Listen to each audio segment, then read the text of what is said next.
dollar narxi nega bunchalik tushib borayotganiga sizga 3 ta sabab keltiraman va nega bu kriptovalyutalarga foydali ekanligini aytaman.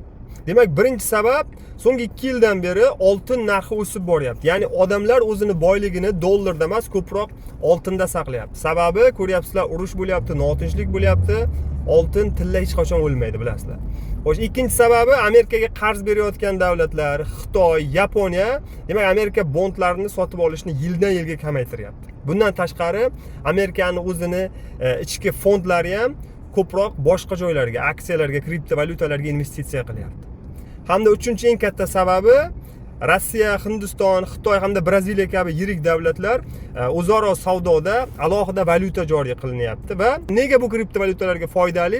Sababi, Amerikaning bondlariga, ya'ni obligatsiyalariga talab pasayganligi sababli, demak, Amerika hukumati hozir, demak, Markaziy bank rozilik bildirdi, kriptovalyutalarga, banklarga xizmat ko'rsatish imkoniyatini bermoqda. Sababi, eng katta stablecoin USDT rezervi aynan dollarga bog'langan. Ya'ni Amerikaning bondlarini, obligatsiyalarini sotib olish orqali yangi USDT larni muomalaga chiqaradi. Bu degani kriptovalyutalarga ham ko'proq pul kiradi degani. Agar video foydali bo'lsa, unga like bosib, yaqinlaringizga jo'natib qo'yishni unutmang.